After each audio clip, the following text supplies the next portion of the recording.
BRS कारगुजार सदर KTR ने कहा कि जनवाड़ा में मेरा कोई फार्म हाउस नहीं है। जनवाड़ा में मेरे दोस्त का फार्म हाउस है जिसे मैंने लीज पर लिया है। अगर ये फार्म हाउस एफटीएल ज़मीन या एफटीएल पर है तो मैं हाइड्रा की कार्रवाई का खैर मकदम करूँगा। मैं दरख्वास्त करूँगा और अपने दोस्त को ख्याल करूँगा कि वो कोर्ट पिटीशन वापस ले। हाइड्रा को एक तारीख तय करनी चाहिए। मैं ज़ाती तौर पर खड़ा होकर इंतज़ामी कार्रवाई देखूंगा, लेकिन इसके बाद हाइड्रा को कांग्रेस के वुज़रा और एमएलएस के फार्म हाउसेस पर भी कार्रवाई करनी चाहिए जो बफर जोन या फिर एफटीएल वगैरह पर तामीर किए गए हैं। उन्होंने मुतालबा किया कि GO111 के इलाके में वज़ीर आला वुज़रा के फार्म हाउसेस पर भी कार्रवाई की जाए। మీకు రైతులంటే పట్లేదా? ఇంతసేపు రైతుల సబ్జెక్ట్ చెప్తే మీరేమో హైడ్రామా. నేను ఒకటే చెప్తా ఉన్నా, నాకంటూ పాపం కొంతమంది మీడియా మిత్రులకు కూడా తెలియదు. మీరు కొండలరెడ్డి మాయలో, రేవంత్ రెడ్డి మాయలో ఉన్నారు కొంతమంది. మీకు నేను చెప్తా ఉన్నా, వాళ్ళు ఎవరో మీరే అనుకోండి, నేను చెప్పాల్సిన అవసరం లేదు. ఈ మాయలో ఉన్న వాళ్ళు ఎవరైతే ఉన్నారో నాకంటూ ఏ ఫామ్ హౌజు లేదు, స్పష్టంగా చెప్తా ఉన్నా. నా మిత్రుడు ఒక ఆయనకి ఫామ్ హౌస్ ఉంటే నేను లీజ్ మీద తీసుకున్నమాట వాస్తవం. ఒక 7-8 ఏళ్ళ నుంచి లీజ్ మీద ఉన్నమాట వాస్తవం.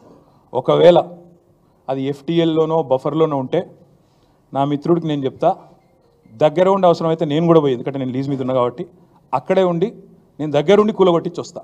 ఒకవేళ అందులో ఏమైనా తప్పు ఉంటే ఎఫ్టీఏలో బఫర్లో ఉంటే నేనే దగ్గరుండి కూలగొట్టించి వస్తా.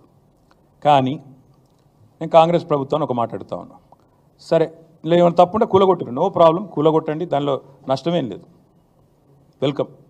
మంచి జరుగుతున్నప్పుడు అందరం ఆహ్వానించాల్సింది. కానీ నేరుగా అక్కడి నుంచి బయలుదేరి నాతో పాటు రండి మంత్రులు, పెద్ద పెద్ద కాంగ్రెస్ లీడర్లు, ఎఫ్టీఎల్లలో బఫర్లలో కట్టిన రాజభవనాలు నేను కూడా తీసుకొని మీ అందరం కలిసిపోదాం. నాతో పాటు మీరు కూడా రండి మీడియా, నేను దగ్గర నుండి తీసుకొని పోతా. నిన్న మొన్నటి నుంచి నేను కూడా చూస్తూ ఉన్నా సోషల్ మీడియాలో ఎట్లా బ్రహ్మాండంగా జూములు పెట్టి మరీ తీసినారు. గూగుల్ ఎర్త్తో, అది గూగుల్ మ్యాప్స్ ఏందో కానీ చాలా చక్కగా పెద్ద పెద్ద కాంగ్రెస్ నాయకులు పేర్లు చెప్పమంటారా? రెవెన్యూ మంత్రి గారు పొంగులేటి శ్రీనివాసరెడ్డి గారు, తర్వాత కేవీపీ రామచంద్రరావు గారు, ఆ తర్వాత పట్నం మహేందర్ రెడ్డి గారు ఎఫ్టీఎల్లో, తర్వాత ఇంకెవరున్నారబ్బా, సుఖేందర్ రెడ్డి గారు కౌన్సిల్ చైర్మన్ గారు, తర్వాత మన ఉన్నారు మధు యాష్కి గారు, ఇంకా చాలామంది ఉన్నారు. ఇంకొకటి కూడా ఉంది, రేవంత్ రెడ్డి గారిది కూడా ఏడుందో నేను చూపెడతాను మీకు. మీరు వస్తా అంటే రేవంత్ రెడ్డి వ్యవహారం కూడా చూపెడతా. ఎక్కడుందో మీకు శాటిలైట్ మ్యాప్లు పంపుతా, చూసుకోండి. నేను ఏమంటున్నా అంటే ఐ వెల్కమ్. ఎక్కడ నా పేరు మీద ఏదో మీడియాలో ఏదో వేసేసి ఏదో జరిగిపోయింది, ఏమో అయిపోతుంది, ఆడేమైనా తప్పుంటే కొట్టండి, నేను ఎందుకు వద్దంట. వెల్కమ్. నా పేరు మీద ఏ ప్రాపర్టీ లేదు, లీజ్ మీద నేను ఉన్నాను. మా ఫ్రెండ్ నన్ను తిట్టుకుంటాడు కావచ్చు ఈ మాట చెప్పినందుకు, ఇంతెందుకు మాట్లాడినారో నాయన నువ్వు అని, జీవితాంతం తిడతాడు కావచ్చు, పర్వాలేదు.